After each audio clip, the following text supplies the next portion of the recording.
First order of business is a cemetery deed we need to sign in case John gets paged again. And are you all signing this in your official capacity of your own free will? Yes. Yes. Sign, there should be 3 lines for a selectman. Pick one. Anyone.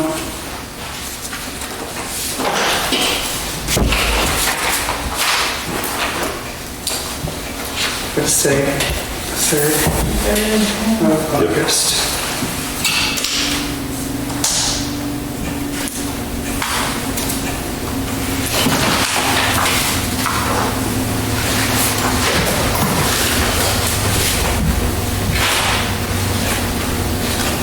He bought 3 last year and I bought 2 more.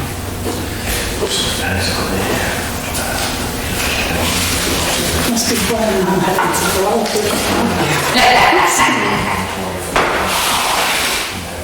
Oh my God, did you see that new idea for cemeteries where they've got like a, you know, the windows you have on the roof, it's called an open grave. So you can look in there and watch the firewalks? It's gross. Oh yeah. No. Let it go, you know. Thank you, John. Yeah. Next order of business are the July 20th minutes. I'll make a motion to accept the July 20th minutes. Second. And I agree, motion passes. And we're on to selectmen announcements. Why do we have selectmen announcements and ex officio reports? Should we just put them together? I think we should just put them together. It's So how do you fine. want those on the agenda? Just ex officio reports? Do you have anything to say in either capacity? No, I'll save it for later. Okay. I'd just put ex officio and then it'll all go. Yeah, Okay. yeah. That's fine. How about you, Tom? Announcements? No. Ex officio. Ex officio, we had a planning board meeting. And they came up with a letter that will be made part of their record regarding the Angus letter? The infamous Angus letter? The infamous Angus letter has been resolved, short and sweet, probably 4 sentences. That pretty much all concerned, the planning board did not write, endorse, back. The letter that was sent out, it was an altered document. Please find attached the altered document, also please find attached the original document. Gary, that's pretty much all of it in a nutshell, right? I didn't miss anything. Yeah, it was just a bit about the letter being written by an individual who couldn't get through the planning board, that sort of thing. Correct, yeah, an individual that knew that the planning board wouldn't stand behind it. And it was altered to look the way it was, and here's the original, in its original state. Good, glad that's resolved, thank you. There was that, and then we talked about the subdivision applications a little bit. There was a small meltdown and storming out towards the end of the meeting.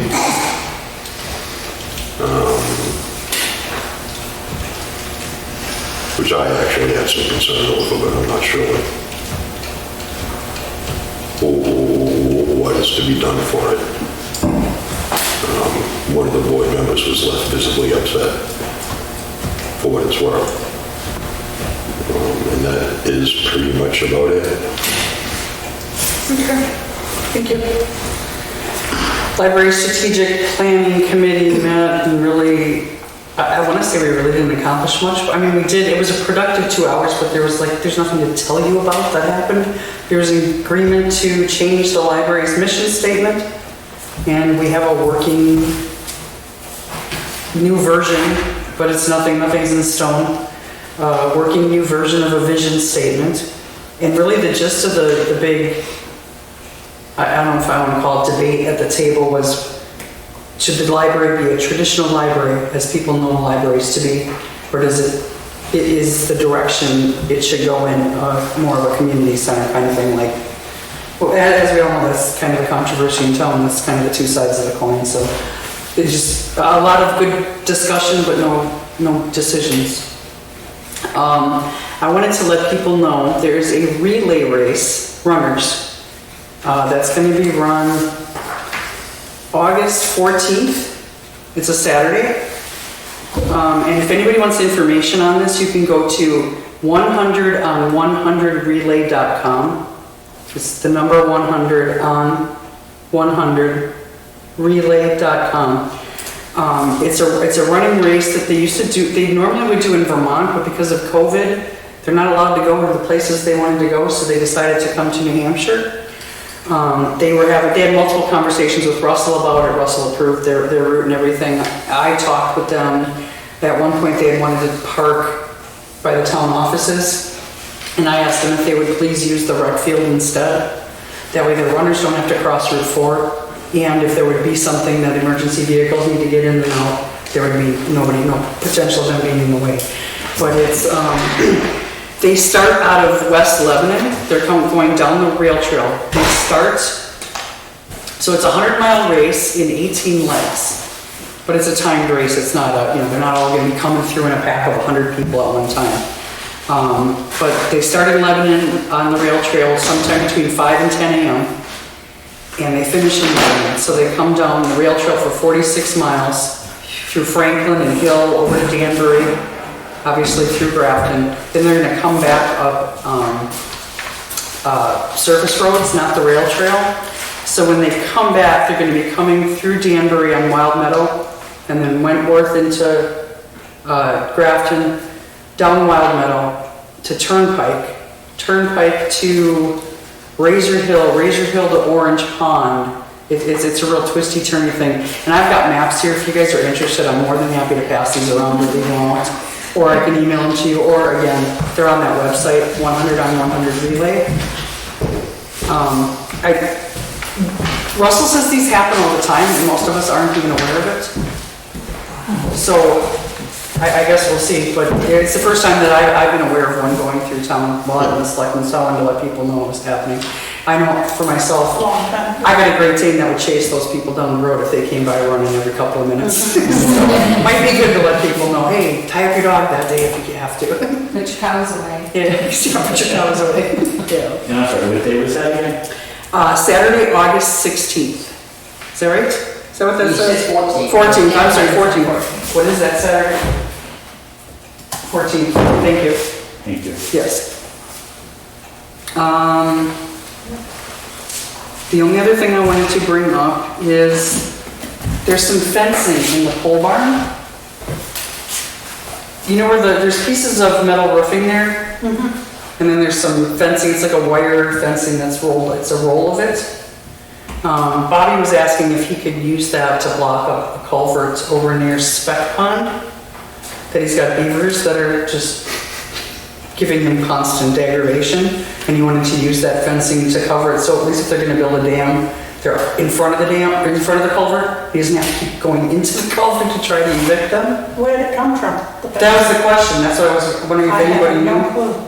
Yeah, I mean, it's been laying there, as long as I've been going in and out of the pole barn as a cemetery I trustee, have no it's just laying there. If there's anybody here that has any idea where it might have come from, or who might, Well, call Diane and see if she knows anything. the Historical Society? Yeah. It's kind of way back away from their stuff, because their stuff is more up in the front. Yeah. Like if you walk in from Route 4 side, their stuff is usually, like mostly right on the left when you come in, right? Then the They have library- stuff out back too.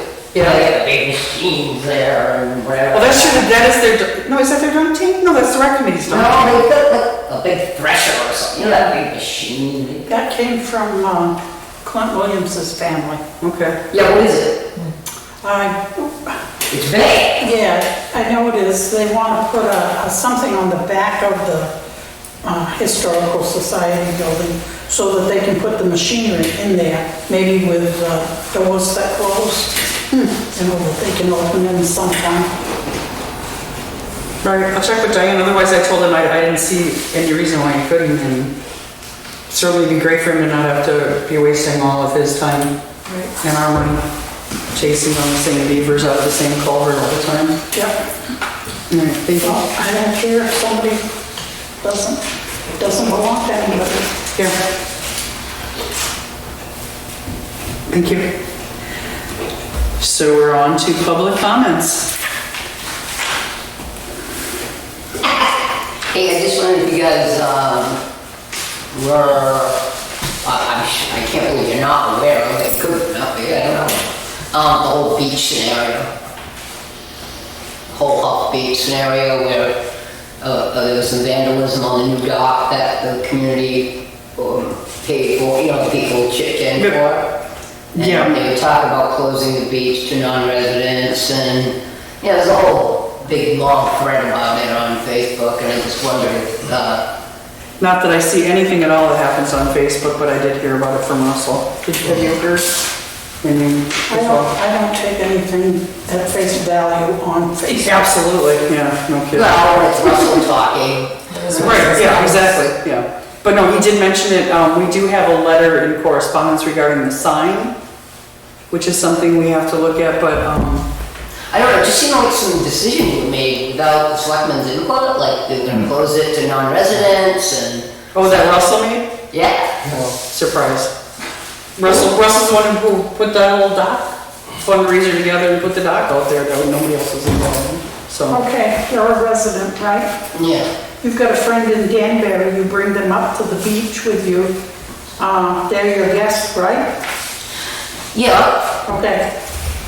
I don't know how he's going to enforce that unless he's going Yeah. to sit down there every day. Well, I know I have family that come up and use it without me. I mean, they go down there on their own. I just would hate to see us become like some towns and not allow anybody to use stuff like that. I mean, I just don't think that any changes in policy and decisions should be made without the select board's Thank you. input. I agree. Thank you. If you go back and you read that, because I saw 3 or 4 statements of people saying just what you did, and read his entire, I know it's lengthy, read his entire statement. He's very clear, and he says right in that opening statement, he would like to see some changes made with the help of the selectmen. Oh, okay. I guess I missed. Right there in the opening. Yeah. I just wonder if that's an issue that you guys can take it up, or you just don't let it go, or... He did mention it, I guess I got the impression he was gonna come to a meeting and talk to us. Yes, I had spoken to him, Yeah. and that's kind of where I thought it was going. Yeah. That's usually what happens, you know? So, a lot of the people on the thread, I read the whole thing, I thought I had a good idea to put in security cameras, like one across the road so that it's pointing towards the entrance, and the other one pointing like at the beach. So Was this part of the conversation that Russell was in? yeah. Because he has cameras that he puts up all over town already. So he could certainly put those up where he never asked our approval for No, where to not put putting them. cameras. Nor does he need it. But I would No, ask- tell you if he did. Right. I would ask those people that live on Route 4 that are right on the edge of the beach, if I could put one on their property. Certainly would not disappear then. Right. But I was thinking that, you know, we've had vandalism at that beach for, I mean, they used to put, Oh, yeah. they used to put the water trolley in the water, for heaven's sakes, you know, that was a regular thing, if you remember. So if it becomes a big issue though, I say some motion security lights and some loop cameras so it actually films it, not just takes pictures, because pictures are, Yeah. you know, wicked hard to sometimes see what the heck's going on. Yeah. Just a thought. Yeah, no, When it thank does you. get brought up. Thank you. Yeah, we'll definitely ask Russell to come to a meeting and I think Bruce still wants to talk. make it quick, Brewster, because we got a 6:15 appointment. Well, okay, I usually don't get down to these meetings. I know you don't. It's I good to don't. see you. I It's don't, been a long time. I mean, I'm usually busy in my capacity doing board meetings for school. School board, yeah. I got 2 points I want, 2 different issues, all right? One is probably can solve that problem is issues with the mowing of the cemeteries, the way they looked the last I've noticed the last 2 years, but I don't know, you must have issues going on this year. But We cannot, hiring and keeping employees is, what's that? hiring and keeping employees is. Well, I'll just make a note for you guys so you know, because, you know, people from my relatives and other people have mentioned it, and it looks atrocious the way they are, and I just figured I'd bring it to your attention again, just so it's on record, so you know. I'm not the one trying to, you know, make a Sure. anything, okay? All right, thank you. All right, so, I mean, I actually think they need to be addressed with a lot better care, okay? Because they can do it down in Danbury, they can do it, you can do it here. Use a bunch of young guys. The second point I have, another issue I have, is not to go against, and I spent 20 years doing this, I don't know where the fire department went in this last fall, but they went hell-bent for election down Route 4 with the ambulance, the fire truck, and the rescue rig, and unless they go into it, yeah, like. Oh, it was a fire truck, within an hour accident, ago. yeah. What's that? It was an accident, yeah. All right, bad accident, I can understand that, I'm not trying to down them or anything like that, but there was times that you've been addressing this to them, that Yeah. they've been going way too fast, Yeah, okay? agreed. All right, so it needs to get addressed before you get a major accident and you'll have to replace some fire equipment or get a lawsuit because somebody got killed going to a fire call or an ambulance call. I'm not trying to. No, thank you. I'm not trying to take them down, but, you know, fire call, ambulance calls, I understand. But I think they go way above what they should be doing for speed limit, Okay. okay? And you're not the only one who complains about how they drive, so thank Yeah, you. so I just, you know, that's the only reason why I stopped here tonight. I just had to get the public comment, and I'm not trying to, Thanks, I'm thanks not for trying to coming stir them down, up. Lester. Okay, so. that's Good to see you. I just want to get that, Thanks, okay, have a good evening. you too. And I do take care of you guys for the school board, just so you know. I work hard at that. So, Oh yeah, I've seen you on the Zoom meetings in your bathrobe, yeah. it's easier to get a hold of Zoom. Absolutely. Yeah, all right, see Thank you. you. Bye. All right, Lex. Okay. My name is Lex Berkeley. I'm your state representative. The select board asked me to come and speak to you today and introduce myself and also get input on what you guys want for next year, legislative year. So I just a little bit about myself. My name is Lex Berkeley. I've been in Grafton since 2006, I think. I've lived in many different places. I'm actually about to close on a house on Bullets Crossing.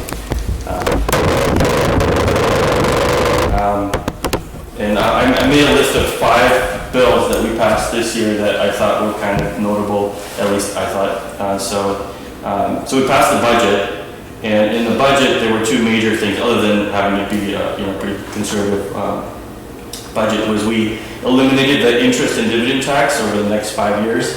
So I know that affects probably many people. And we also increased the business profit tax filing threshold from 50,000 to 92,000. So you don't have to file unless you're at 92,000. We got rid of the prohibition on carrying loaded weapons on ATV and snowmobiles. That one was kind of weird because you can carry them just about everywhere else. And I think there was a loophole somewhere that prevented that. So we passed a law that says we can't prohibit that. We ended the New Hampshire gun line, which will streamline handgun purchases to be the same as long gun purchases. So before, when you buy a handgun, it's like a completely different process than just about everything else. So now it will be the same process no matter which type of gun you buy at the gun store. And we passed the medical freedom law, which prohibits denying access to public spaces to somebody who's not vaccinated. So I thought those were particularly notable. Thank you. And then other ones, I mean, you just read the paper on what's in the budget and everything else. There's tons of reviews on that. And then as far as next year, I have some really small technical, or one small technical bill I was going to put in, but I'm not even sure if it's worth mentioning. Other than that, I don't have any particular bill. And I know there's a lot of people I talk to in the legislature are still concerned about a lot of the COVID things, so I know that's going to be a big thing next year as well, is kind of keeping medical freedom open and not forcing masks all over the place, so. All right, thank you. So, and then I would like, your input or how you guys want to do the rest of it. Do you have anything, Shane, Tom? The only thing I'm gonna mention is the same thing I mentioned to Gordon. Yeah, unfunded mandates. Unfunded mandates are killing us. And especially that retirement system that we're forced to partake in. I think Ned Gordon in response said that that was one of the things he's working on, is getting rid of the unfunded mandate, right, for that one. Yeah, so if he sponsors a bill, I would you sign on. co-sign. Yeah, thank you. Go ahead, Deb. Hey, Lex, two things. Number one, is there an email online somewhere that we can find at the State House Representative? It's my first name at mylastname.com. First. For you to email me. Or you can also do the legislative address. Oh, okay. Either way. It's easier, you're gonna get a faster response if you use my personal address. And what's your, if you don't mind? It's my first name at mylastname.com. So Oh, okay. Lex at berejny.com. I had a question regarding the budget that got passed. Don't you think that they should take they should leave non-budgetary items off the budget and just pass the money and not all the other stuff? That would be nice. They do a lot of arm twisting by using that method, yeah. I mean, at least we're not as bad as the federal government, right? Their omnibus is like, they have, hundreds of stuff in there. But as far as making that, so there isn't a law that says that we can or can't do that, right? It's just like, that's just the process. I don't think that the legislature can actually force ourselves not to do that. Okay. Because the way that the New Hampshire legislature works is every 2 years, it completely resets, right, and gets recreated from scratch. So when that process happens, they make the new rule. So every 2 years, you can have, we can have dueling as a way to resolve issues, right? There's no way to like set in stone something that says you can't do non-budgetary things in the budget, even if we do that. But yeah, I completely agree, and others have expressed the same in the legislature, the same issue, but the more seasoned legislature use this as a way to kind of get things in there, right? Like if you want to put something in there and somebody else wants to put something in there, and you guys don't want each other's bills, right? Well, if you put it in the budget, then I have to vote for it and you have to vote for it. So, and it's unfortunate, but... Yeah, because things can get passed that you might not necessarily agree with, just get the budget passed. Things that have nothing to do with money, Yeah. I agree. Well, speaking of unnecessary expenditures, you know that Medicaid is paying for infant circumcision, right? Is anything ever going to be done about that? It's a human rights violation and it's medical fraud. Yeah. And it's unconscionable that people are paying for it by force, just like force is done to the infants who are subjected to it. Yeah. Something's got to be done. That's federal money though, right? No, Medicaid, it's decided that each state has its own policy about what is or isn't included. But I think if you don't allow it, I know we had that with some of the abortion stuff, if you don't allow certain things, then you can get the money, right? Like the money comes with strings attached. Absolutely. So, circumcision is not a medical procedure. Well, I'm not a doctor, so I'm not gonna say what I'm gonna do. I'm telling you. Yeah. Look it up. We're all send stuff to you. Okay, sure. It's a decision of the parents. And we're working to change that. Right, but doctors don't force you to have your children circumcised. That is true, but they solicit. And soliciting an unnecessary procedure is unethical at best and criminal fraud at worst. Really? Yes. Well, In fact, there's a lawsuit right now against the AAP, well underway. Thanks, Rich. Did you have a second question, Beth? You said you had two. Okay. Now, when Ned Gordon was here last time, he mentioned that two of the big things he hears from people at Grafton here are the guns and the taxes. You already talked about that, so I'll just say I think you're on the right track. Okay. Well, I care about those things personally too, so. Thanks, Lex. Appreciate you coming down. Thank you for having me. We've got 5 minutes before our next appointment. Have a building notification to sign? I don't No. know if you can sign it. Oh, we don't. We have one We to do look have at? it, it's on file to look at. The property owner did come in and he wants to do the septic. You were in the office, Jenny, when he dropped it off. We're just letting you know, he filed it, and he is Okay. aware that it won't be signed off until. So he takes care of his septic Yeah, situation? he's going to do his own design. Yeah, oh, okay. So it's KSJ Family LLC on Millbrook Road, map 7, lot 889-1, a 19.56 acre parcel. Now, is that number right, 889? No, No, I good meter was it's 887. gonna be 368. The envelope, it only goes up to 400, and the person next to him is 378. His address is going to be 368. Are you sure? Because I'm pretty sure I looked this up. And it's on Avatar's website. No, It's way at the top of Millbrook. no, it's not. Okay. Okay. Ooh, looks like a nice house they're building. I know. Isn't it very detailed? Mostly porch. It's kind of a nice, mostly porch. Wow. That's what you need, is a nice, lots of covered porch. That's how you enjoy living out here. Those wraparound porches. Yes. Okay. So, that killed 2 minutes.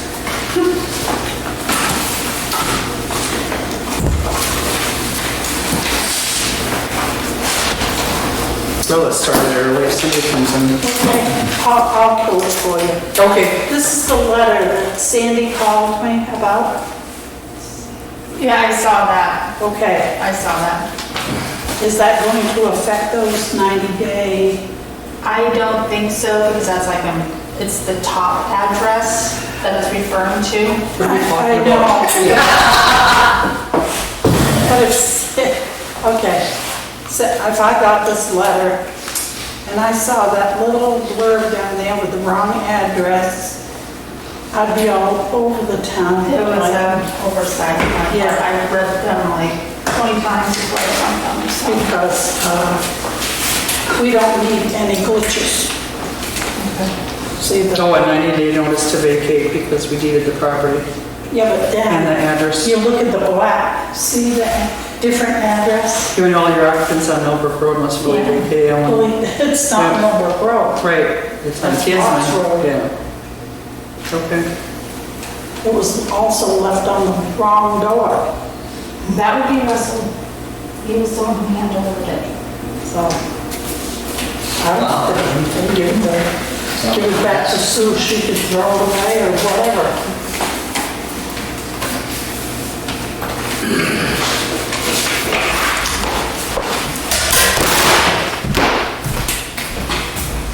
So what happens now to those people that got those 90-day notices, they just, leave it, they don't leave it, and then what happens? Well, the intention is that those will go up for auction Yeah. in September, so hopefully they've left. If not, the new owners might have to deal with them, or, actually, I'm just kidding. We'll have to have Russell make sure that they, or the state police make sure that they vacated.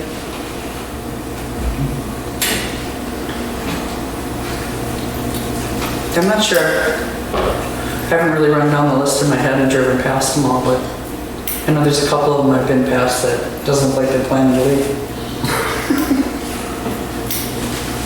Okay. Drive at 6:30. Okay, Okay, thank you. thank you. I'll sit off and around so I can talk to the whole committee. Whatever works for you.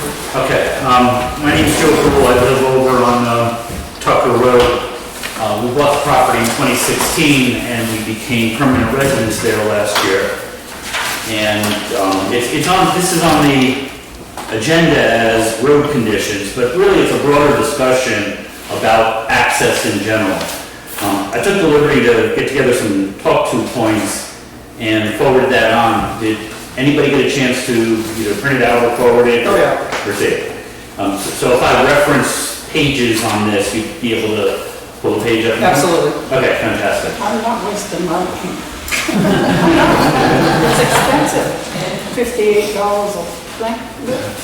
Yeah, so I'll try to do the voiceover and try to give you the image. All right, I looked at it. Okay, so this is about, again, access for the residents of Half Moon Pond. There are about 100 of us around the pond. I'm talking for myself as a permanent resident of Grafton, New Hampshire. Other folks may have other perspectives or support where I'm coming from, but I'm really talking for myself. So we have limited access to our property, and we deserve timely and reliable emergency service. So those are kind of like the two fundamental things to keep in the back of our mind as we go through this discussion. So there are really 5 geographic areas of discussion, if you can kind of picture the geography around Half Moon Pond. There's the northern end of Riddle Hill. Again, if you're halfway familiar, there's a farmhouse as you're leaving the pond, there's a farmhouse on your left, and then there's about a mile between that farmhouse and the entrance to the private road. And it's not maintained, it has a sign that not maintained. So that's one section, is Riddle Hill, north side, from that farmhouse to the private road. Another discussion is Riddle Hill, south side, from the private road to Kinsman's Highway. A third discussion is, sorry, that was really just the two. A third discussion is an intersection of a snowmobile trail and Kinsman's Highway. It's not a road, but it is an area of discussion that could help improve access if certain things are done. And then a fourth discussion is the intersection of, air quotes around this one, Boat Launch Road and Kinsman's Highway. Boat Launch Road doesn't really exist. Paper. So actually before I get into it, private road, or is it a state? It's a state road. It's a state road. Down to that house. Yeah, mine's saying it's a state right-of-way to the pond, and the state has a beach lot at the pond, and that's the right-of-way to get to the state beach lot. I'm nearly certain that when I went through the 911 project with the auxiliary, that was on the list of private roads, not one that the town was going to put up a road sign for, that it was up to the owners if they wanted that, and they did not. Yeah. Because they don't want State right away to the pond. Okay. Okay, yeah, so again, nobody here is asking for a road sign, but just so that we know what we're talking about is this, again, air quotes, Boat Launch Road. It's a tract of land, and it intersects Kinsman's Highway. So let's go around that horn and talk about those, again, four areas. So, again, if anybody got a chance to pre-read, I really have a set of talking points that I'm just going to point to now, and we'll put it off this side because it's not really anything about an ask that's being asked for now. So let's get some of that out of the way on that first point, again, the north side of Riddle Road, is that part of the discussion was about plowing to Half Moon Pond Road in the winter. Right now there's a sign there that says winter not maintained for winter. I'm not asking for that right now, but it's probably going to be a topic of discussion that we'll have sometime in the future. There's even a discussion about plowing and allowing overnight parking near Half Moon Pond Road. Either continue on so that there's a place to park there. I understand this winter, and we took advantage of it this winter, there were 2 car spaces that were plowed out that we could park on Riddle Hill Road, right past where it was not maintained, and we were not given tickets, and I appreciate that, but it's less than the most ideal spot for some of us to park. But if we could continue on and allow parking at Half Moon Pond, that would be nice, but that's not a topic of conversation tonight, besides just referencing it. And then there was even a conversation about paving to Half Moon Pond Road. Again, not a conversation for tonight, but it's something that is going on. One thing we would hope would happen is all season, not just in the winter, is keep that road maintained at least to the level that we in the community maintain our private road. We all chip in and somebody comes and grades it and make sure we've got the right contours. So we would hope that Riddle Hill Road gets maintained at least at the same level. And we did notice somebody did come within the past 2 weeks and actually did some good work on it.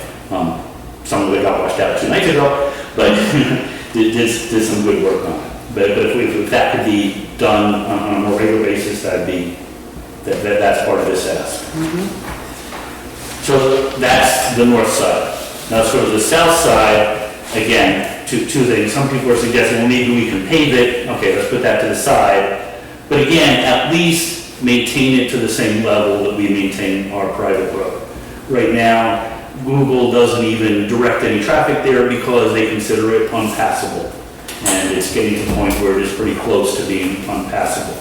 So some of our residents, and sometimes when we come in from that other angle, and without a four-wheel drive or without a truck, that would be a very difficult thing to do right now. So yes, an immediate ask is to maintain that, in all, at least not during the winter, but in normal season, maintain the same level that we're able to maintain ours. Let's continue on down the path, down Kinsman's Highway by the snowmobile trail.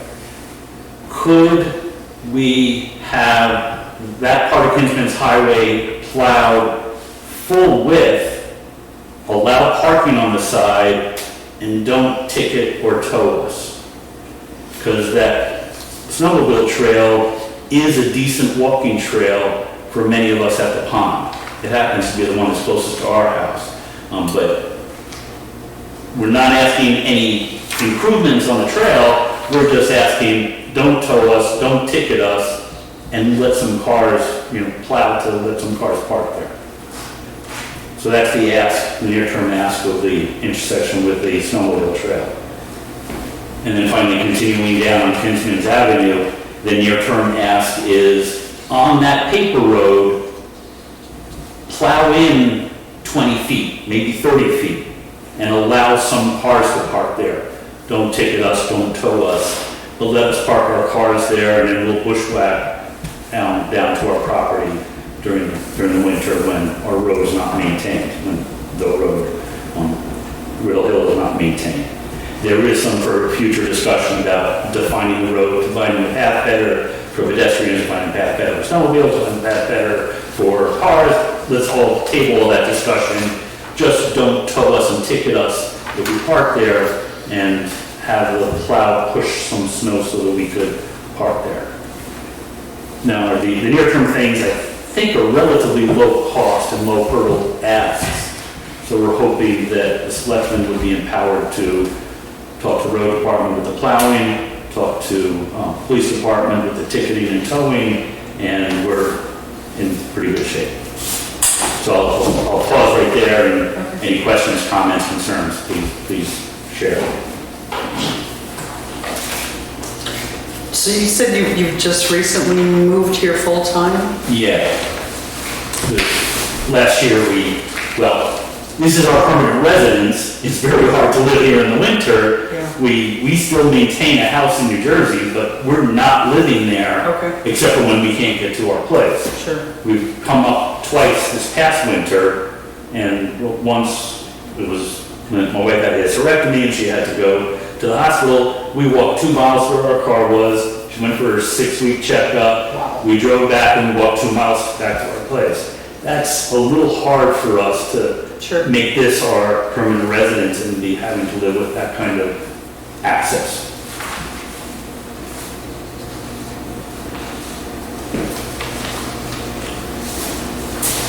So are the selectmen empowered to talk to the police department and identify spots not to ticket and tow, and to talk to the road department and identify spots to make sure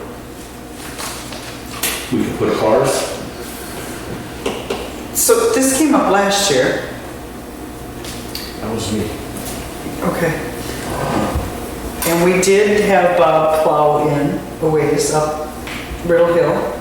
So Two cars, Okay. and we did take advantage of that this Yeah, winter. okay. Yeah, thank you. Well, it's private property, too. Right. down No. there. What was that? Private property What about at the bottom.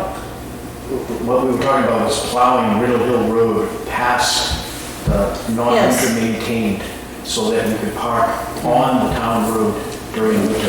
You people knew what you were getting into when you bought that property, right? Well, I don't think that's, in my opinion, that's irrelevant. Well, it might be irrelevant, but it's not irrelevant because it's gonna cost a lot of money to upgrade that road. Okay, so let's deal with one piece at a time. So how about this? He's already brought up the fact that we need to have emergency services. Until the road agent fixed the road today, I don't think a fire truck would have made it up Riddle Hill Road to get into my house if there was a fire at my house. Never mind an ambulance or other emergency services.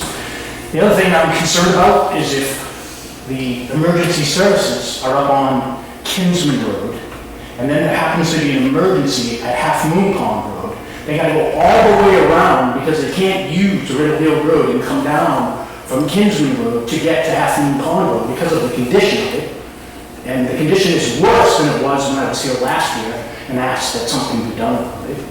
So for the mere safety of the taxpayers at the pond, I think it's important for the town to consider that they at least should maintain the road to our driveway, which is Half Moon Pond Road, so they can service us. It's up to us to maintain our private road, I certainly understand that, but I think the town has a responsibility to make sure that it can provide us at the pond a similar level of emergency services that the rest of the town obviously deserves as well.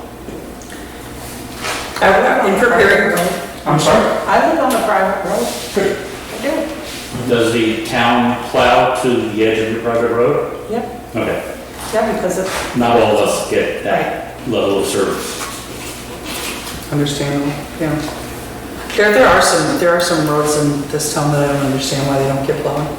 Sergeant Hill's one of them. I don't understand, it's just. Today's discussion not even about plowing. Absolutely, Okay. absolutely. Well, so in preparing for today's discussion, I went back and found our master plan, 1997. And this was actually something that was mentioned in 1997, that seasonal housing and housing transitions, people changing from seasonal to full-time is an issue. And Half Moon Pond is mentioned as a spectacle pond, and Tewksbury, and they're all mentioned that, road conditions aren't what they should be, and should there be more and more transitioning. But one of the suggestions I saw in here that was interesting is something I know will never be accepted by this town is, what we need is zoning, so we can tell those people they can't build a house there. Because that would be the less expensive way to go about it. I think the agreement we came up with last year, as you said, was met. So you're not complaining that he didn't do what he said he was, the road agent absolutely did what he agreed to do. Yeah, that was certainly a benefit. I think the challenge is that as the pond becomes more developed and more people are going there, which creates much more of a tax base for the town, is to provide the ability for more people to have access to the pond, not only during this kind of weather and then the road be adequate for us to use it and emergency services, but how do we access our properties during the winter due to the limitation? And this is the other part of me that wants to say, like Jenny did, you knew that's what it was when you bought it. It's kind of like, someone suggested it's like people who buy property by the airport and then complain about the noise. Or You in bought- Or in floodplain. Right. You bought a seasonally camp on a private road, and now you want to make it a permanent year-round residence. I have a hard time telling every other taxpayer in town, you need to cover it because they want this great retirement home on that bond, and they're changing their home. And I agree with Joe, you're not asking for huge things here whatsoever, not whatsoever. We're also paying the same tax rate that everybody else pays for their permanent residents. Is that true? I thought the assessments for people who live on roads without access, for instance, during the winter, are reflected. I would assume that there's there's things that are reduced because you're on a private road, because you're on a crappy town road to get to your private road. You know, all these things do affect the tax. They Yeah. affect the value of the property, not the tax rate. Right, correct. So we do pay the same tax rate. Tax as our rate, residents. yes. But the road factor is different, that's what I'm saying. We got, I think you have a legitimate gripe that the road should be at least maintained during the summer because the sign says not winter maintained. I think as far as winter maintenance, it's up to you guys to figure out how you're gonna get to the camp in the winter. I think, the road up by Kinsman with snowmobile trailers, I know it very well. It's not very wide there. It's, in fact, and it's wetland on both sides. It's not very wide there, it's wetland on both sides, so I don't know how, if they could widen that road and make it so you could park. And I'll tell you right now, we've got so many people that park on the side of Kingston now, coming down it is a nightmare. It's one of the road agent's biggest complaints is cars parked on Kinsman. Yeah, I mean, Kingsman is just a nightmare when it comes to people parking on the side of the road, which just shouldn't be done. I think that you guys need to go out, because you knew it wasn't a winter maintained road. You need to go find the people that will allow you to plow and pay somebody to plow it for you. I don't want anybody plowing roads. No, not that road, like it's a parking lot. Get permission on private property and have somebody plow the spot for you guys to plow. Well, and I believe the farm at the end of Riddle Hill offered that last year, but some people didn't like the price they wanted to charge you. But I will talk to the road agent about these things. I will talk to the police chief and we'll get back to you. Okay. Sue, you have my email address, so get back to me, Sue will send me something? That's okay, yeah. Okay. All right. And if we need to have a conversation, the three of us plus the road agent and or the police chief, I'm happy to come out and talk there where we can look at what Would things love are. it, would love it, Yeah. thank you. Do you have anything to add, Tom? I'm gonna go up and take a look at exactly what's what up there. I'm not really sure, obviously, I'm not super familiar with that area, but I'd like to come up and take a look at exactly what's going on up there, so I can have an intelligent conversation, because I'm looking at a map. Yeah, again, the map was the best. It's right here, can't you picture it in your head? I've pictured some of the roads in this town in my head, and Yeah, that's not what they they're. don't work out too well. I understand. All right, thank you very much. How about in regards to the maintenance of Real Hill Road, at least to the pond, for this discussion, why is it that the road is allowed to get so degraded that when we have quick pop-up storms like this, it just washes out? Why is it that the road is not maintained at a level to? My understanding on this washout this past week was that one of our newest employees was learning how to use the grader. And But that was the fix after the damage, right? The no, fix. Bobby went up by himself after it washed out. No, it's from the previous storms that it washed out and needed to be graded this past week. My concern is why is it that the road gets that bad? I mean, I actually took my own tractor and went down on Riddle Hill Road and fixed some spots where I'm not sure, but I think it was the power company's clearing of the trees, that they created ditches that were allowing the water to run down the road and wash out the road. So I saw it lasted 2 weeks that way, and nothing got done by the town. Sure. So I went and I did it myself to prevent the road from being washed out. Did you ask the road agent to fix it? Did you call anyone and let them know? Nope. Because there's a lot of roads in this town, and expect the road agent or even the three guys all together to be driving up and down every single road and know what's going on with all of them all the time is just not reasonable. So you just give him a call and let them know that there's something going on. Yeah. He's usually really good about going and at least looking at it right away. Well, I guess here's the thing is so we wait until it's damaged to call in versus actually maintaining the road at a level that protects the investment the town has made. Because the challenge we have now is that the roads have been graded flat rather than humped in the middle. Absolutely. Right, so the water runs down the roads and fills all the gullies on the side of the road with the material that's on the road. Because the roads aren't being maintained properly, in my opinion, including lack of ditching on the side of the roads to capture the water. That's a pretty steep hill, as you know, part of the challenge with maintaining and plowing it.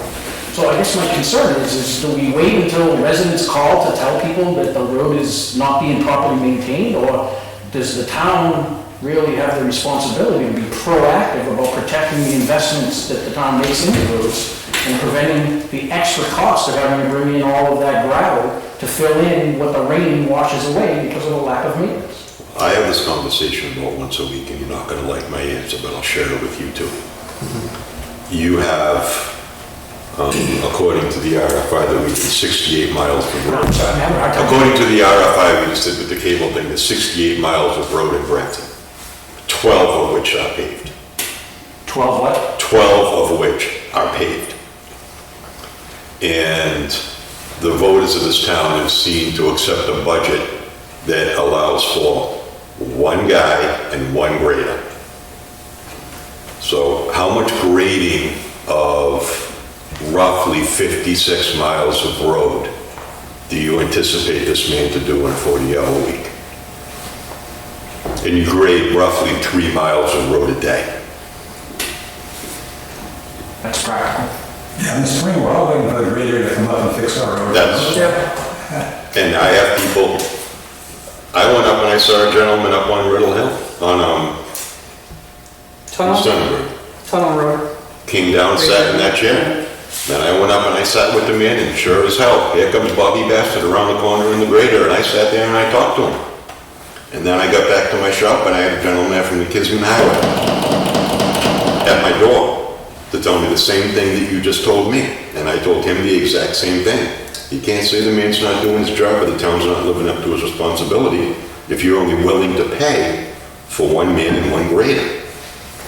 It wasn't my choice. It was the town's choice. So still my point is though, the road is an investment, the road gets damaged. I'm not arguing that point at all. I'm agreeing with you 110%. But what do you do?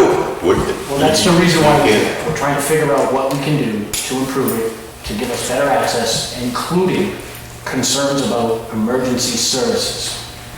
If we have an emergency, during a rainstorm, how are they gonna get to us? I just gave you the answer. You need to give it a bigger budget. Yeah.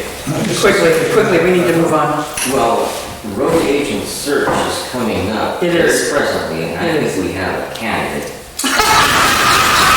There you go. Good answer, Rich. Yes.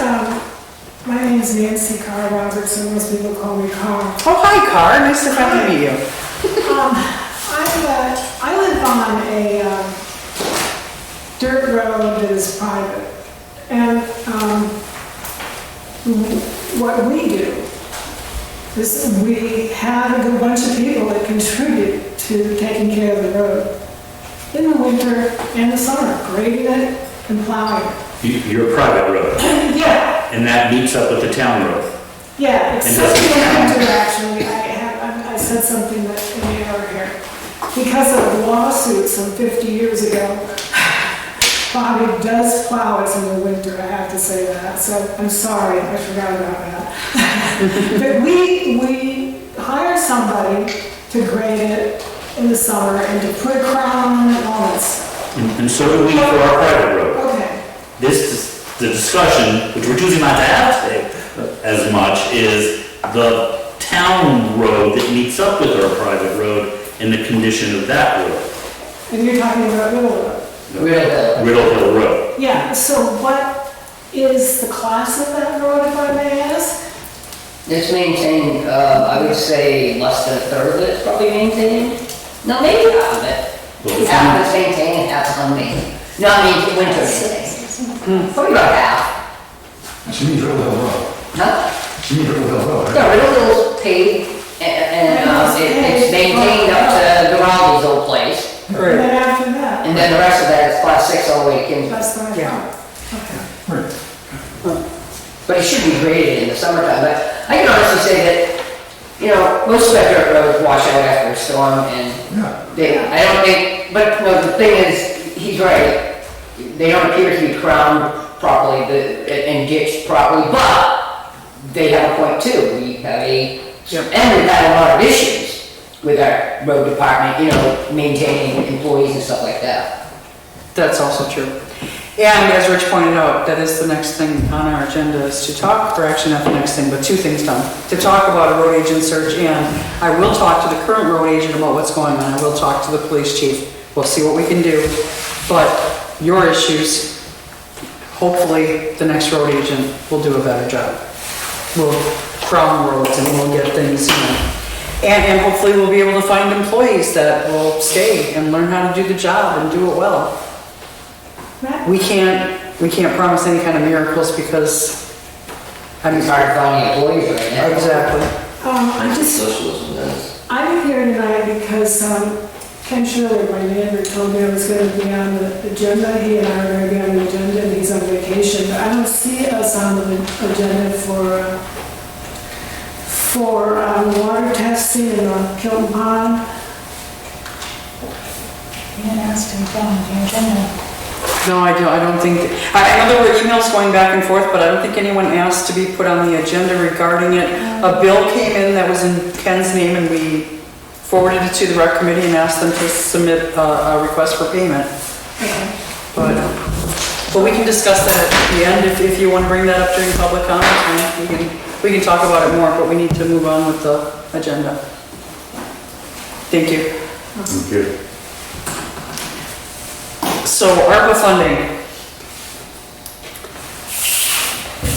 I have been running my tail in circles, trying to figure out how we can spend the $139,133. Turns out, the first thing that they should have told us when they started putting information out was, you don't need to have a plan, just come tell us you want the money. Figure it out later. Wow.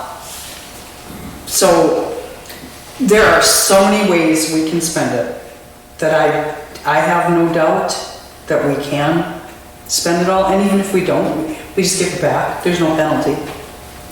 So they're handling this like an EIDL loan or basically here's the money, here's the 40-page list of things you can spend it on, here's the money, come back to us in a year and tell us where you spent it. That's exactly how they're doing it. How much is that? Wow. So That's exactly how they did the small business EIDL loans. we're allocated You qualify for this, you want it, come back and see us in a year and tell us how you spent it. That's exactly what they're That's saying. exactly what it was. So it's $139,133, which they will give us in 2 trenches. The first trench is, don't ask me how they did this math, this is government math. The first trench is $69,566.27. The remainder will come in a year. We have, funds must be obligated by the end of 2024 rather, and must be expended by the end of 2026. Wow. I'll find a way to spend it. So, I think we could spend that money by the end of the year. I think we could. I think we could easily spend it by the end of the year. Even looking, I've been looking at different things such as the ambulance needs to be revoxed. We could do that. Even if we use the money that's in the capital reserve account for that, we could still use some of this money. They've got these, what am I thinking of? The reverse psionic, whatever, something that like a black light sort of a thing they turn on and it cleans, sanitizes the little ambulance. So they don't have to go through all the wiping things down. What is it? UV light? Yes, thank you, yeah. There's computer needs we could use, which is all allowed because, you know, with COVID and doing things remotely, anything we do, like we could upgrade our town website using that money. We could get a website that works better, more like the old one did that people actually didn't bitch about all the time. We could do things, there's all kinds of projects. And there's a way we can, if we can justify that there was revenue loss due to COVID, we can actually use it to offset things like roads expenses and, you know, just regular budgetary things. So like Tom said, I think we'd be fools to not do it. And this is something that Sue and I have already kind of looked at. What do we need in order to go in and ask for it? requirements are nothing different than what we did with the CARES Act, go for grant money. FEMA, yeah, all that, all the same thing. So I would like your permission or a motion and a second so that Sue and I can go in and say, yes, give us the money you want to give us. And we can work out the details later. I just made the motion. Thank you. I'll move to do it. I'll second it. All right, great, thank you. Okay, I got a question about it. So what happens to the money when it sits in our accounts and we haven't spent it? Does it go in cap reserve or? No, we would have to, if we don't spend it all by the end of this year, whatever, this 69,000 portion, we would have to encumber it. Oh, I see, it comes in unencumbered fund. Yeah. Okay. Not to be used to offset taxes. Maybe not. I'm still waiting for the final ruling on that. And so, what is, ARPA? American Rescue, don't ask me the hard questions. Well, more. American Rescue Plan, Act, yeah, there you go. yeah, that probably is it. So we're talking about government money. It's just more free money. We're talking about- Federal reserves. Federal money. Yeah. You can look at it as free money, you can look at it as pretend money, you can look at it as your own money. It's all pretend, isn't it? If we don't take it though, it'll go back to the state and they will be allowed to redistribute it however to the other municipalities that did take it. If you don't get it out of the till now, the till will disappear. Correct. You can always put it back later. They just like giving everybody with a kid $400 a kid or something now. Right. And they can make up to 140 grand. Yep. Which is why it's hard to find employees. Right, exactly. Because they're using the money to pay them extra to stay home and collect unemployment still. Yep, so they don't want. American Rescue Plan Act. I think There it is. The American Rescue Plan Act of 2021 is ARPA. Great. Awesome. I think it's good. Thank you. Next is road agent search.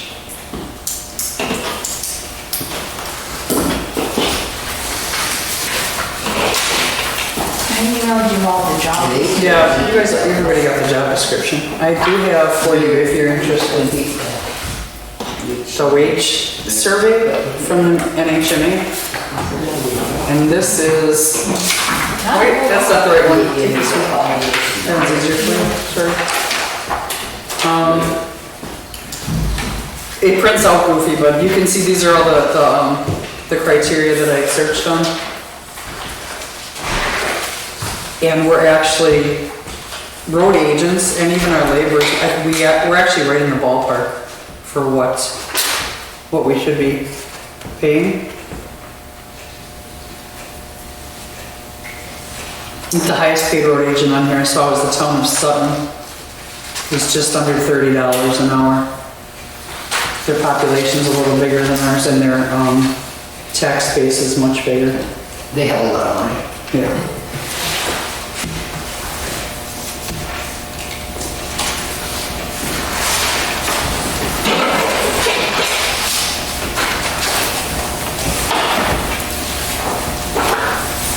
Did you guys look at the job descriptions that Sue sent? I printed it and started moving and didn't get to Well, the. we got out the work. The road agent said it would change from the water to something, last year. I caught a couple of things that I saw that, little detail things that aren't in the job description. I'm not sure how important it is to add them in. Because you're never gonna get every little thing that's required. The only things I noted was purchasing, timesheets, driveway permits, logging, and posting roads they're not specified. I don't know if somebody else would read this description and think, well, that's implied in there, or if it's even necessary to specify. But I think we need to get this posted sooner rather than later.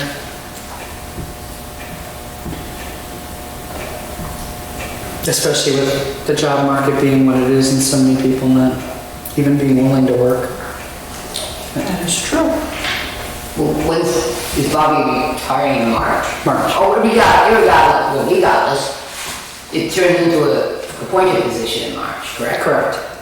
So you're saying start now? And Wow.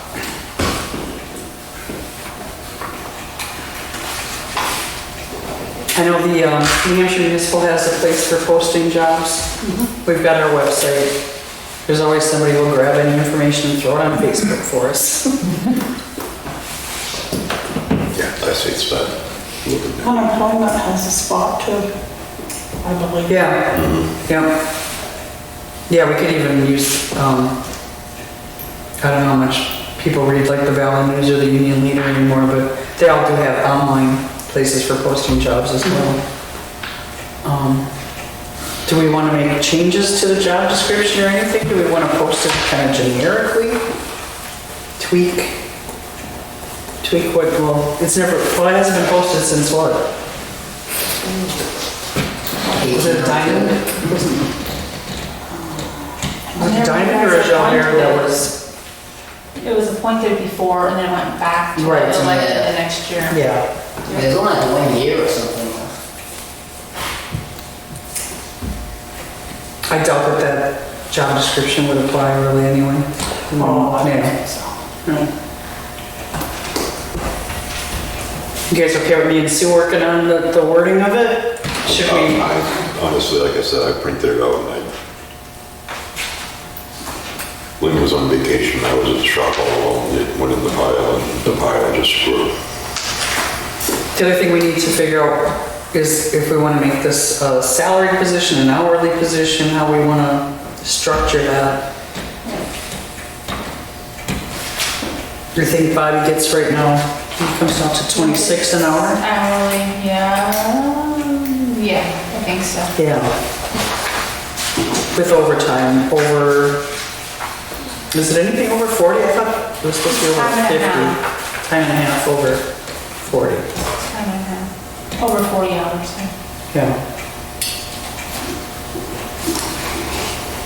Do we want to tweak the details and make a decision on exactly what it should be next? I think we should. Next meeting, okay. Yep. All right.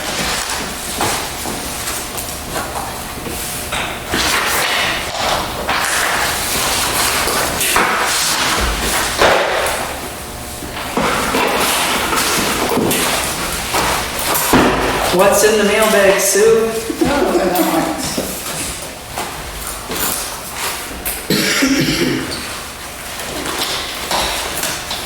Thank you, sir. The memorandum of understanding from the library. Have you guys seen that? They made some minor changes to it. I didn't see anything to get our armies in a bundle about. They took out some of the stuff that the lawyer had suggested regarding them reporting all their, their financials to the trustees.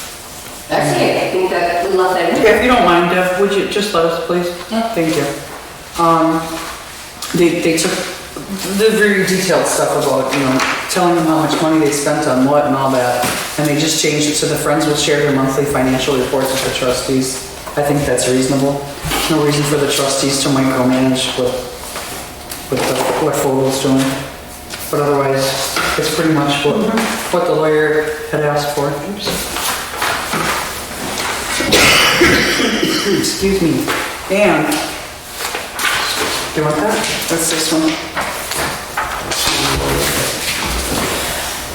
Letter from Sharon Kekkonen regarding the new sign for Huff Beach.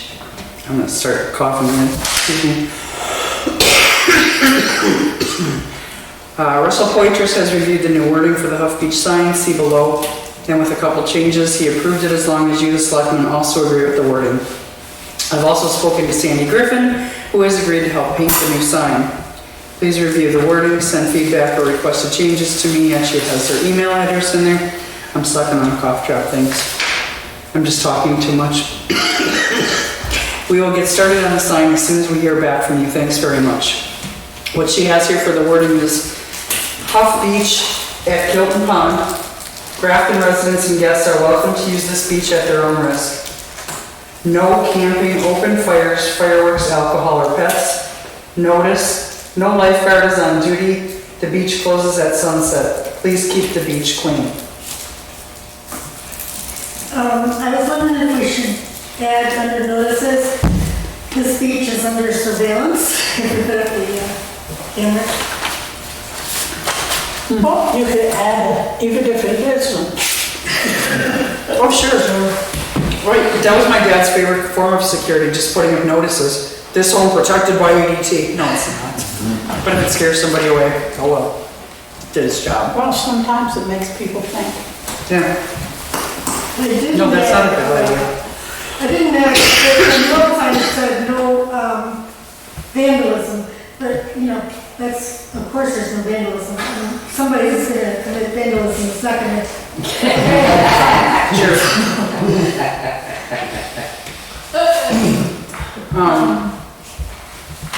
We've got right there the highlighted area.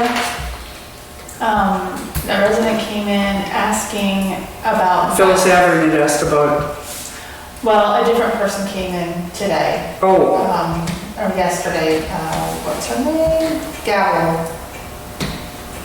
I don't remember her first name. She saw that and they're the ones who do the pontoon boat. She just wants to know where are they supposed to park those. So this is the minutes from our meeting last year, undated. But you, me, and Steve Darrow's initialed it, so.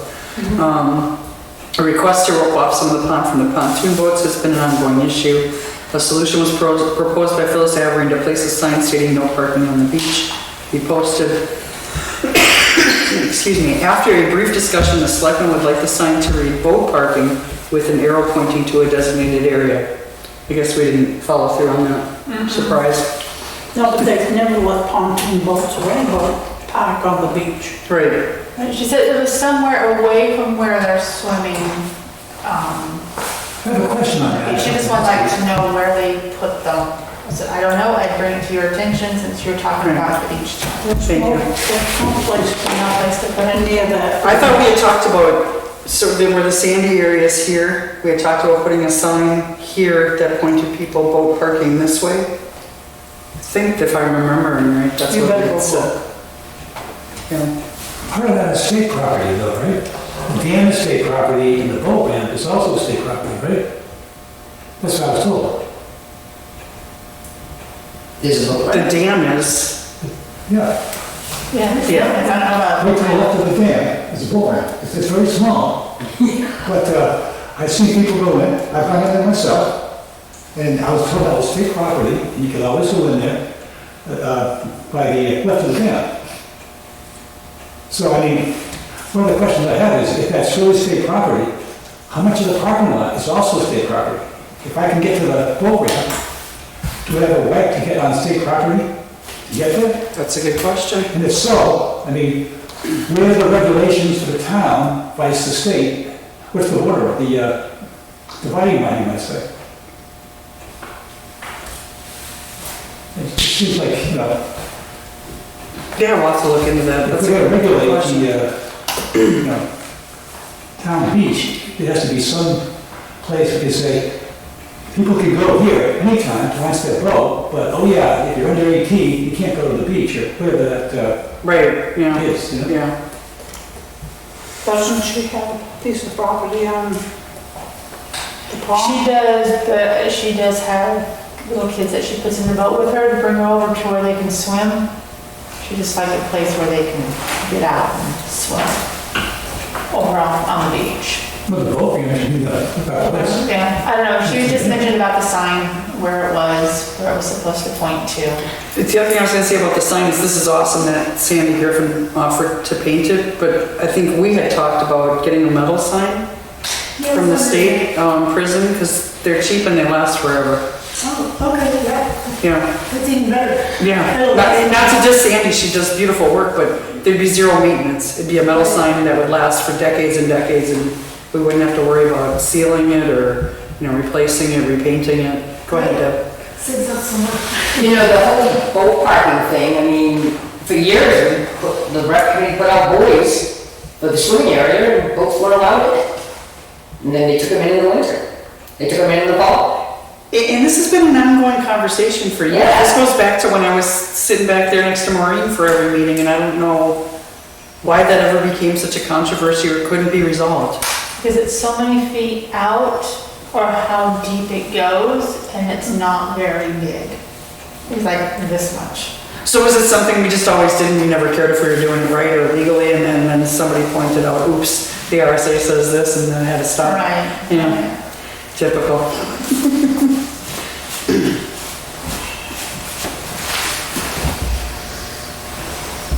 So are you gonna take care of the sign from the prison or tonight?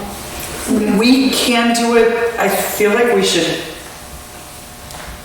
at least toss it at the rec committee. Are you okay with this? If nothing else, you know, it's kind of their, should be their responsibility. Yeah. Just do the sign, give it Ted, tell him put it up. It's getting tired of giving him things and telling him to do them. Yeah. Well, yeah, we will take care of it one way or another. We will, yeah. And then just put on the bottom of it that it's under surveillance. Yeah, we can add that. And they'll be looking all the time to see where it is. Under the notices. Yep, under notice, it's a perfect place for it. Yeah.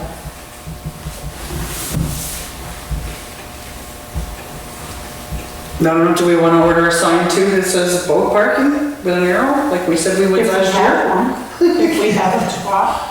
Okay, we'll have to figure out if we've got a spot, figure out if it's state land or town land or, okay. I believe the land for the beach was given by, I don't know what his first name was, but his last name was Huff. That's why it's called Huff Beach.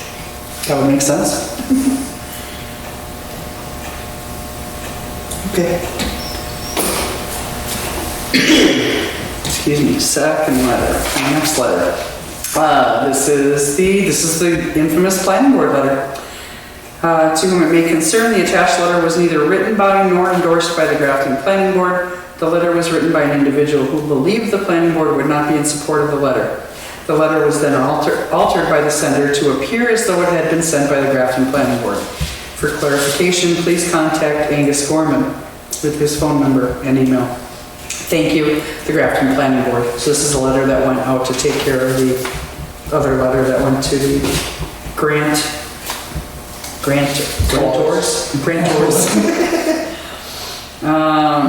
the letter go to? Who the letter go to? It doesn't say. I don't know. It's just got a date and to whom it may concern. The planning board was not sure who it needed to be distributed to. So they wanted to send it to the, I'm sorry, I thought I mentioned this. They wanted to send it to the selectmen, make it public record. So that if we felt it needed to be sent to anybody in particular, it was public record and we could send it on. But Angus wasn't quite sure what to do with it. Angus came in, marked it, and he brought me that, and he put the letter in an envelope and mailed it out. I'll find out where it went. Thank you. I'm not sure where it went. I'm pretty sure he was intent on sending one to Northern Borders. But as far as what other agencies after that, he wasn't really sure. Thanks. Good afternoon, Grafton Selectmen. This is an email from Karina Park. Subject Grafton County Broadband Committee. On behalf of the Grafton County Broadband Committee, I'm reaching out asking for the Town of Grafton's support for the Grafton County Broadband Initiative. The committee is moving forward with the primary goal of having the county develop the backbone network through population centers through a combination of building new fiber optic cable where there are apparent gaps and optimizing existing infrastructure. The backbone would be available for municipalities to tap into that network and run additional fiber optic cable throughout their municipalities. We have met with UNH staff that manages the I-beam system, it's all in capital letters, I-B-E-A-M, the New Hampshire Office of Strategic Initiatives, staff from our federal delegation, and members of our state delegation, and have support and momentum. The committee's goal is to have 100% of the Grafton County communities Sign on to support a county-wide backbone network. This project is crucial to the region's economic success and the health and well-being of the Grafton County residents. In the next few weeks, we will be sending out invitations to Grafton County communities to explain our plans for the backbone and how it will affect each community. We hope we can count on Grafton's support moving forward. Signing our letter of support in no way commits the town to any financial obligation. It only signifies that the town has a vested interest in improving broadband internet in your community. Below is a link to sign our letter of support. Thank you so much. Let me know if you have any questions. Karina Park, Town Administrator, Town of Compton. I find it interesting that they want us to sign a letter, and in a few weeks we'll tell you the details of what you just signed on to support. This is kind of your ballpark, Tom.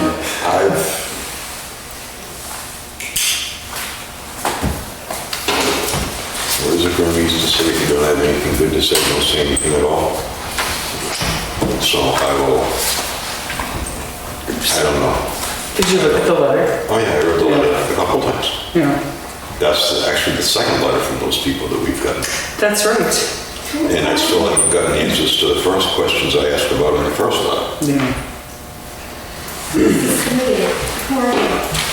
It's, So I'm not clear on who's, the population centers are surely not going to be the town of Grafton. Right. So, yeah. And it's interesting they say no cost too, because our county taxes will go up. Our county taxes will reflect whatever this does, but. They had a lot of plans. Yeah. They have a lot of ideas. They do. It seems to be a collection of people that are all doing their own thing and still claiming to be part of A committee to do something else. I can speak a little bit to this, because I'm on the Science, Technology, and Energy Committee in the State House. Thank you. That's what we deal with mostly is this, the internet stuff is some of it. And the way that this will be funded is on our electric bill, right? So that some of those fees that nobody knows what they are, that's what they go to. So for example, if there's places in Grafton that don't have good telephone lines going to them, or fiber optic lines, or whatever, cable, the cable company can say to the electric company, you own the poles, right? We want to put the line through, and for example, if the poles can't support more cables going through them, the owner of the poles has to, or I can't remember all the details, but somebody has to pay basically to upgrade the poles. Sometimes they have to replace the poles completely, which is really expensive, or they figure out some other way, like remove some cables, but so it can get really expensive, and we would pay for that through our electric bill. Is this part of the New Hampshire co-op thing? Are they going? I don't know what that specific is. I'm just saying in general, we're either getting federal funds somehow, right? Or we're paying for it through our electric bill. It's going to be one or the other. Unless it's some kind of other grant. Yes, this is one of those things where they're claiming to do one thing and doing another. Mm-hmm. I got one of these things from Canaan. Mike Sampson sent you one a while back. And Canaan right now is hanging mesh network. They're not even doing fiber. Okay. I've had correspondence with the people in Orange who are working on this and the co-op and this and that and working on 7 different things. None of them have any traction. By meshing wireless? Yes. We have RFIs out right now at Consolidated. We've already been through we are RFPs, and we've already done the RFI.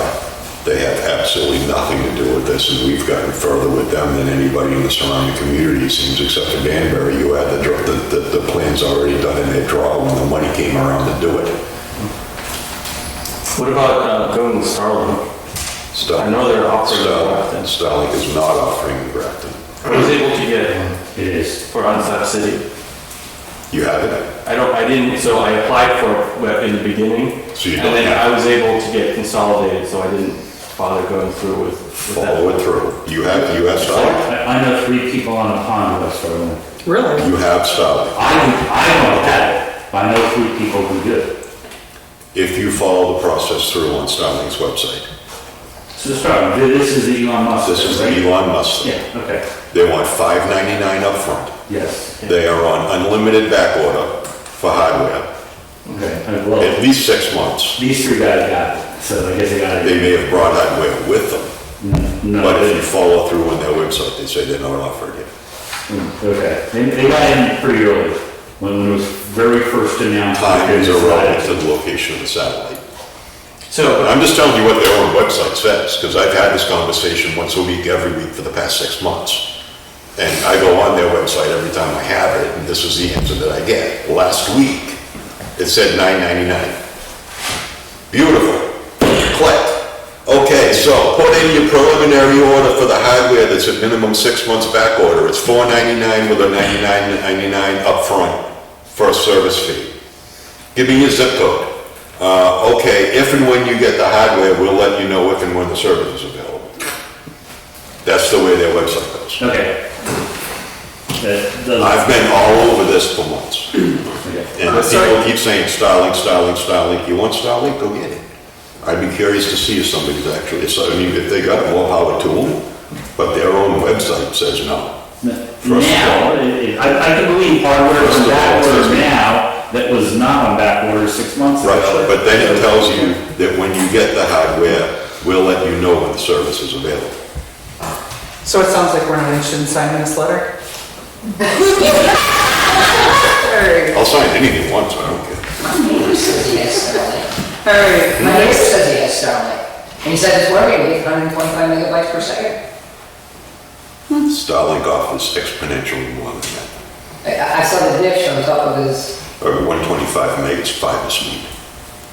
125 meg is actually good copper speed.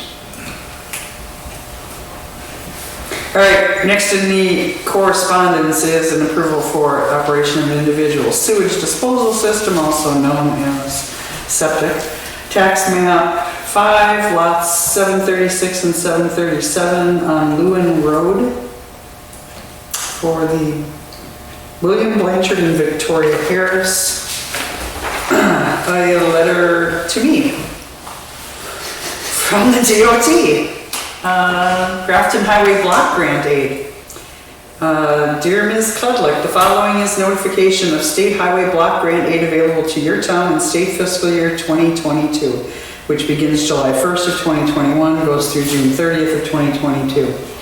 And I'll skip all the lengthy BS.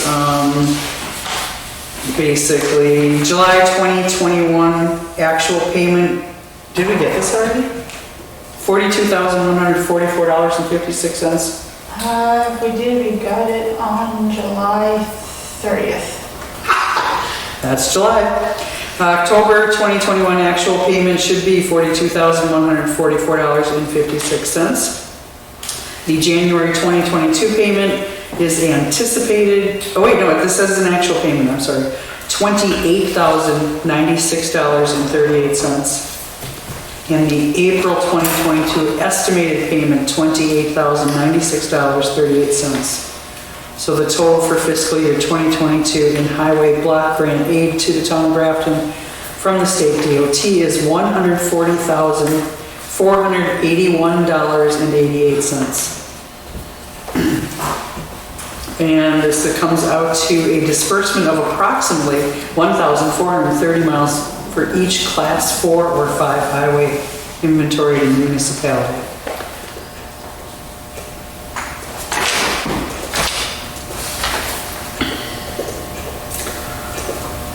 Next is a letter, attention Sue Smith, attention Administrative Assistant to the Grafton Board of Selectmen. It is handwritten. It says, I, David Kopaz, at P.O. Box 204, am willing and able to repurchase the property at 317 Razor Hill Road in Grafton, New Hampshire, in the amount of $10,444.93. I am giving you notice by certified mail, return receipt requested within the 30 days in the notice you sent. Yours truly, Dave Kopaz. P.S. This is a follow-up to a phone call dated after the allowed 30 days respectively. The letter's dated 7/29. A letter went out on June 17th. They called me before July 17th. Because I said, you only have 2 days.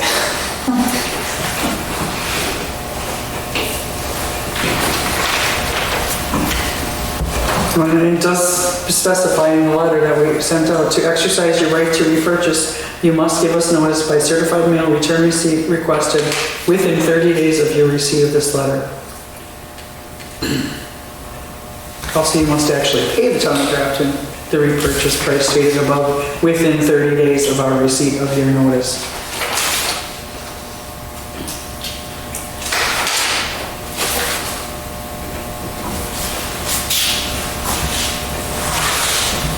Postmarked July 29th.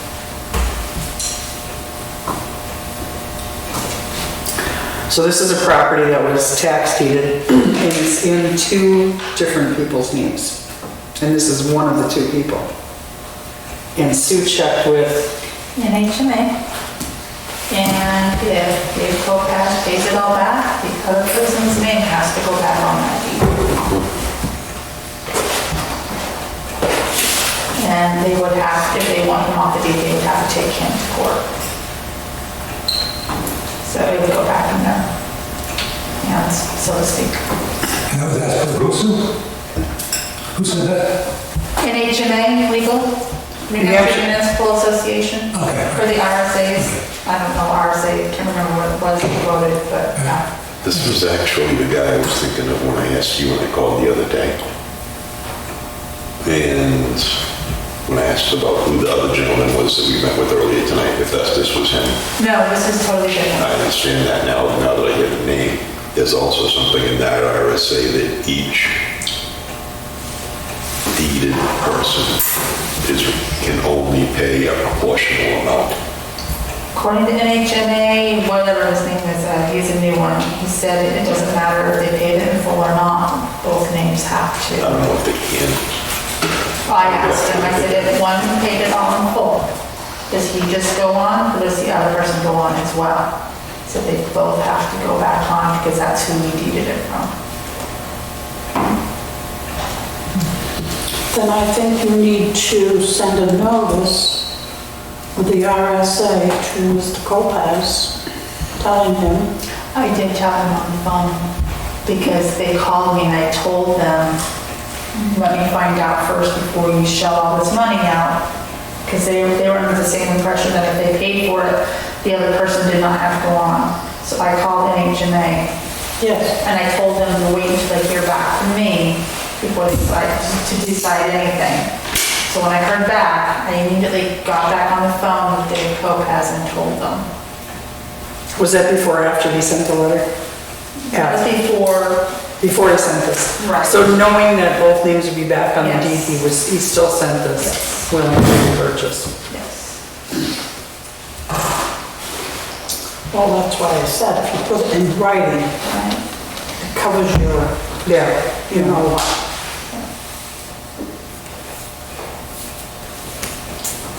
I can send him back the letter. It might be a good idea, certified. My only concern is if we keep pushing this out and giving it another 30 days, another 30 days, another 30 days, if we've got an auction scheduled for the end of September, are we gonna end up pushing past that and we'll end up with this on the books? Possibly. I don't care one way or the other, no, don't matter to me. But I'm with you, I would just assume you bought it back, then we have to stick around. I just as soon he bought it back too. Yeah.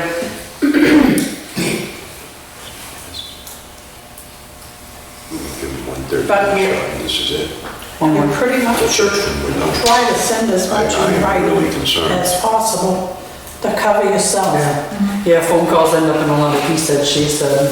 Right. You know. Well, doesn't he have 30 days to pay it from his response from that letter right there? So by August 31st, they have to be paid. Or it goes up to the auction block, right? Yes.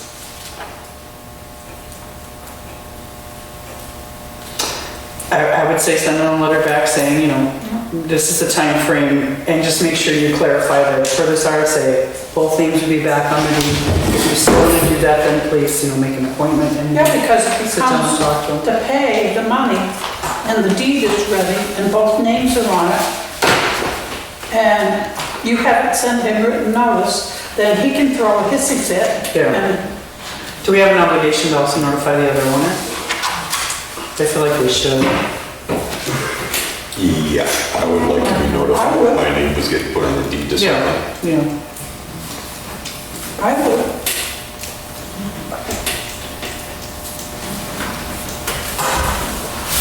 And the last thing in the correspondence is the fiscal year 2022 Grafton County budget.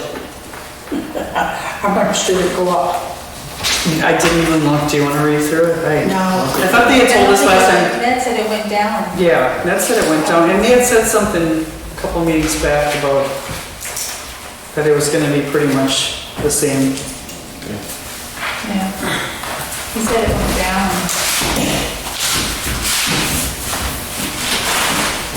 It did go down about $200,000, 213,000. I take that back, 2,300,000. They didn't double dip. If anybody needs some bedtime reading.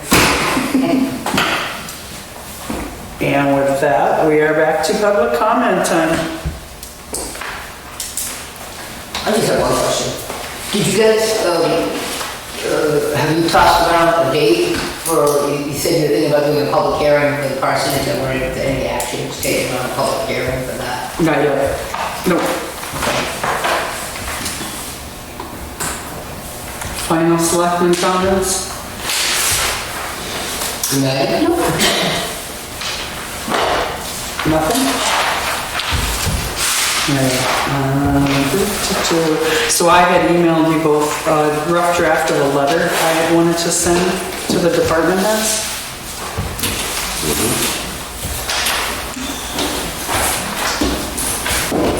Just wondering if you got anything to say about it. I asked Sue anyway, if she was having a problem with, you know, the papers when you hire somebody. Yeah, yeah. And they come in. She said that she could make up hire packets, Yes. so that would take care of that. Yeah, we still should be notified. It just seems like common courtesy. Well, you can put anything you want on paper. You can lead a horse in the water, but you can't make him drink. This is true. So, This is true. I mean, you're gonna change everything because one person hired a teeny bopper. And time bound. I love that acronym because it helps you create goals that you can track. And then when we're gonna do it, like quarter by quarter for the next couple of years. You can't go out 5 years, it's unrealistic. But for the next 2 years, you know, what are we gonna do when? And how does it relate to the priorities and the goals and objectives? We'll work on that together. But it's good to have the priorities to organize that Gantt chart. Does this make sense? So volunteers, collaboration, volunteer utilization. Is increasing programming a strategic priority? Well, we're gonna answer that. Is related, right? Well, I'm just asking that, just for. I mean, I think it has to be in order to meet our mission of. Well, it's a leading question, clearly I think so. And I mean, it's a really significant portion of what we need from the survey. I mean, what's interesting to me though, and it sort of fits the demographic, I'm far more interested in adult programming and interest groups than children's programming. Yeah. So that doesn't mean we don't do it, but maybe it suggests emphasis. You can't do everything all. Anything else? I think I've got, we really need to, that's 4.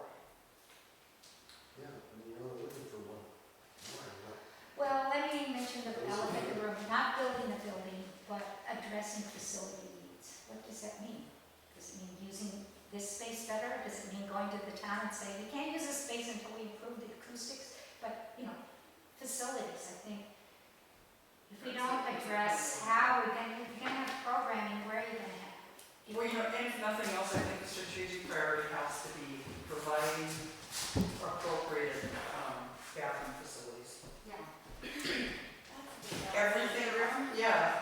everything else about a building aside, that is the one thing that, for or against a new library, people are consistently, yes, we need a bathroom there. Not everybody has an outhouse.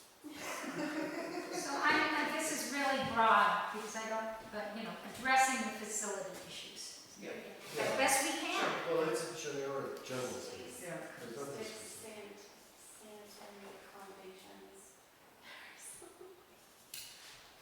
There's one thing that I put, I think, and these things overlap, they're not canonical, but in the vision statement, something about optimizing operating hours.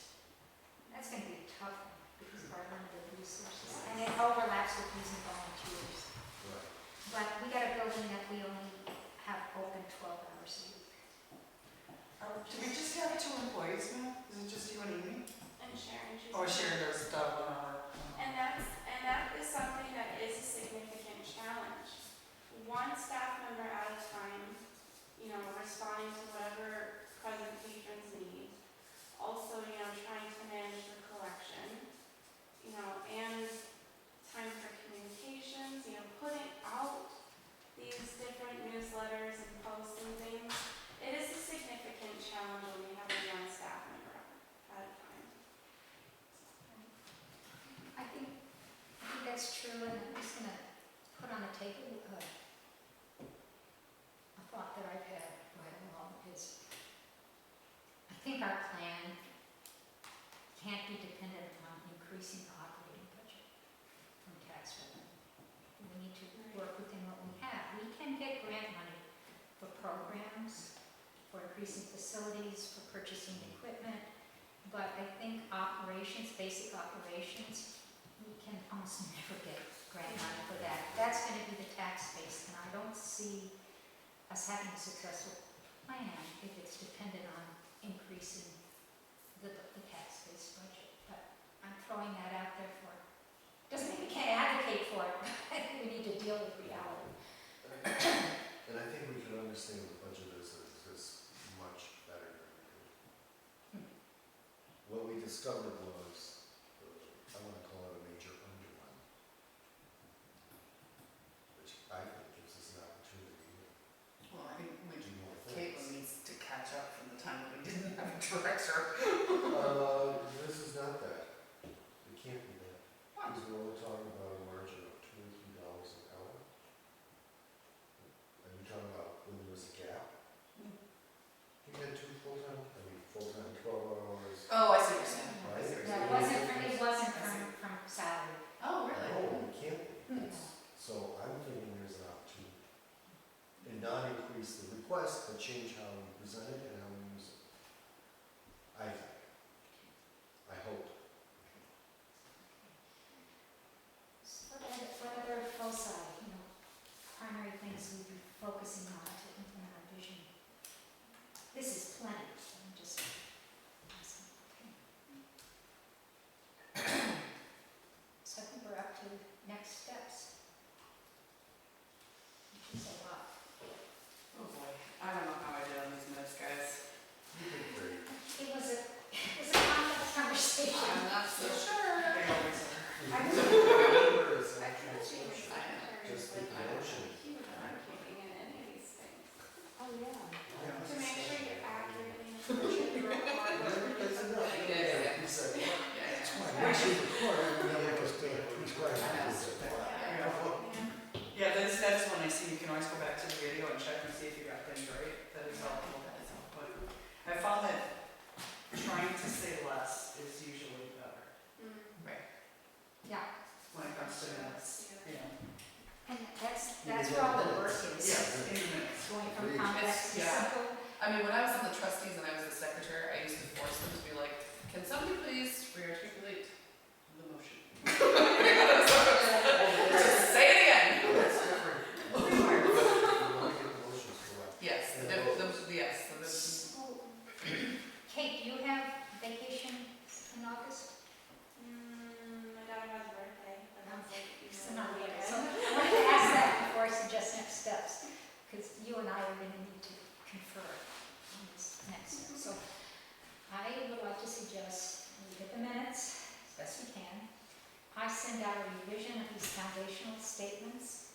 some of it will be, you know, this is still in question. To reflect upon and get back to me, because I assume our thinking is going to continue to evolve. And I hope, you know, settle after the really rich conversation that we've had today. Kate and I will meet together and begin to draft a very preliminary implementation chart that is structured on these strategic priorities. What we do in relation to A, B, and C, and when, given our current resources. I wouldn't mind helping with that, just because we can support Yes. things like programming and stuff like that. Right. Oh, here's one other strategic priority that almost every nonprofit is, Right? you know, Okay. increase financial resources. And to get back to what I said earlier, in this context, it means grant money. There's grant money out there, and we can do it in collaboration with Focal, but Focal doesn't need to I don't mind. own all of the No, I don't mind. fundraising for the organization. Well, and I don't mind just being a volunteer in that role, not necessarily a focal person. Right, okay. So Kate will do that.